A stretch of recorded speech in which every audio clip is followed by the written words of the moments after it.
السلام عليكم. اليوم سوف نقدم لكم فيلم بعنوان سونيك ذا هيدجهوج الجزء الثاني.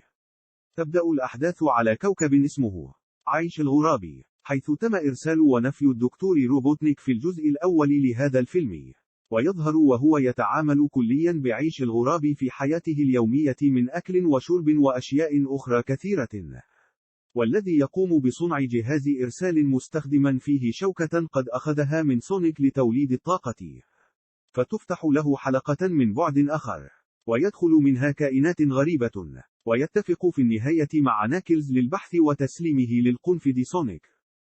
وننتقل بالأحداث إلى سياتل، حيث تلاحق الشرطة مجموعة من اللصوص في شوارع المدينة، والذي يتبعهم سونيك، والذي يقوم بتسليمهم للشرطة، لكن بعد أن قام بتخريب كثير من المنشآت.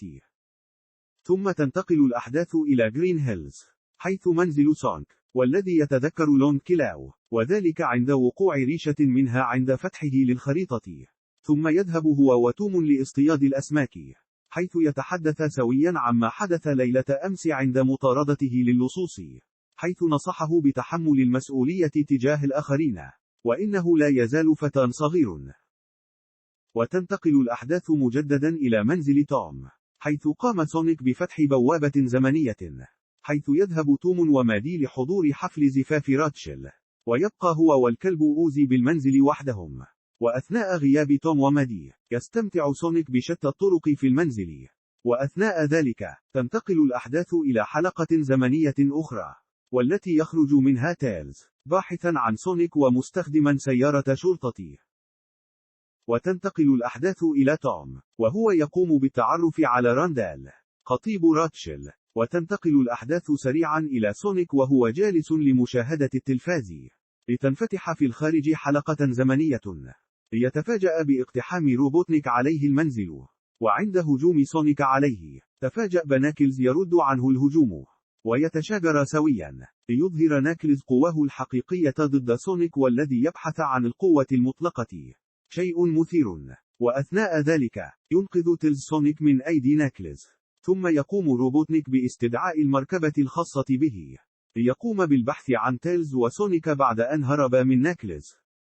ثم يلجأ سونيك إلى أحد أصدقائه ويدعى وايد، ويقوم بالبحث في الخريطة التي معه، ليجدها تحولت إلى رسالة من لون كلاو، والتي تتحدث عن الزمردة الكبرى، التي لها القدرة على تحويل الأفكار إلى واقع، وأنه الآن لديه الواجب في الدفاع عنها، حتى لا تقع في الأيادي الشريرة.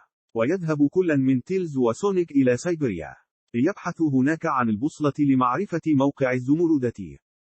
ثم تنتقل الأحداث إلى مكان روبوتنيك السري، ويجد مساعده إستون في انتظاره، ليقوموا بتجهيز المعدات للبحث عن سونيك وإيجاد الزمردة. وأثناء تواجد تيلز وسونيك في سيبيريا، يدخل حانة للاحتماء من العاصفة والبرد القارس، وتحدث مشكلة هناك باكتشاف هويتهم، ويكون الحل بفوبكا، وهي مسابقة رقص، ليفوز بها في النهاية. وفي اليوم التالي يتحرك للعثور على البوصلة، وبعد إيجادها، يسرقها منهم روبوتنيك، بعد أن قام بإيذاء تيلز. وأثناء ذلك، تبدأ مراسم زفاف راتشل وراندل، ويحاول سونيك التواصل مع توم، لينقذه بفتح بوابة له عن طريق الحلقة التي معه، والذي هو الآخر يكتشف أن خاتم الزفاف تم استبداله بالخطأ مع حلقة من حلقات سونيك، لينتهي الزفاف بكارثة، ويتم الإمساك بسونيك وتيلز. لتكتشف راتشل أن المدعوون بالزفاف كلهم عملاء فيدراليون بما فيهم زوجها راندل، فتغضب راتشل كثيرا لخداعها، وأن الزفاف بأكمله كان مسرحية بالكامل للإمساك بسونيك وتيلز وتوم. ثم تقوم مادي وراتشل بوضع خطة، ويقوم بإنقاذهم جميعا، وتعود راتشل لتعاقب راندل على ما فعله بها، شيء مضحك. وتنتقل الأحداث إلى روبوتنيك وناكلز، حيث وصل إلى وجهتهم لإيجاد الزمردة. وأثناء ذلك، يقوم وايد بالقبض على ستون، ويقوم سونيك بالذهاب سريعا على الماء لمكان تواجد الزمردة. وخلال ذلك، يحاول كل من روبوتنيك وناكلز العبور من خلال المتاهة الكبيرة للوصول إلى الزمردة. وتفادي العقبات المميتة التي هناك في المتاهة، والتي يحاول سونيك هو الآخر الوصول لها متفاديا تلك العقبات، حيث يصل تقريبا في نفس الوقت، ثم يتشاجر كل من سونيك وناكلز سويا. وفي غفلة منهم، يستولي روبوتنيك على الزمردة ويختفي، ثم يقوم سونيك بإنقاذ ناكلز من الغرق، ليتحد سويا ضد روبوتنيك. ثم تنتقل الأحداث إلى مكان روبوتنيك السري، الذي في الأصل عبارة عن مقهى، حيث يحتجز وايد ستون ليعرف منه تفاصيل عن روبوتنيك، الذي يظهر فجأة بداخل المكان. ويحتجز وايد، وتقوم الشرطة بتطويق المكان بأكمله في الخارج، في حضور توم ومادي، ويخرج لهم روبوتنيك، الذي قام باستخدام قواه الجديدة بسحب كل ما هو مصنوع من الحديد لتحويله إلى إنسان آلي عملاق، ويهجم عليهم محاولا قتل الجميع. وخلال ذلك، يظهر سونيك وناكلز وتيلز سويا، قادمين لمحاولة إيقافه، وبالفعل، يبدأ كل واحد منهم بالهجوم، ويقوم هو الآخر بصدهم والهجوم عليهم، ثم اتفقوا سويا كفريق، وذلك بقوة ناكلز وذكاء تيلز وسرعة سونيك بالهجوم عليه، وأخذ الزمردة منه، لذا قاموا بإلهائه، حيث قام سونيك بأخذه بعيدا عن الجميع.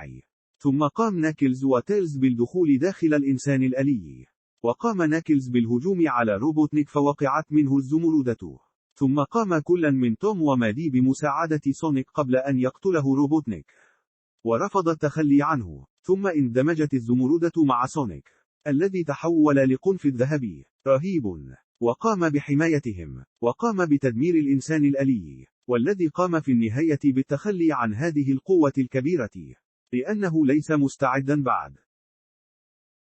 واتفقوا ثلاثتهم على حماية الزمردة من الوقوع في أيدي شريرة مرة أخرى. وينتهي الفيلم وهم مستمتعون بوقتهم مع بعض في لعب الكرة، وأكل الآيس كريم، وأيضا اختفاء روبوتنيك من مكان الحطام وعدم العثور على جثمانه، ليكتشفوا أن هناك منشأة أبحاث سرية، حيث تم إخفاء هناك مشروع القنفذ شادو، مثير. وإلى هنا أعزائي المشاهدين، نصل إلى نهاية هذا الفيلم، فلا تنسوا الإعجاب بالفيلم، والاشتراك بالقناة، وتفعيل الجرس، ليصلكم كل جديد، ونلتقي بكم قريبا في فيلم جديد.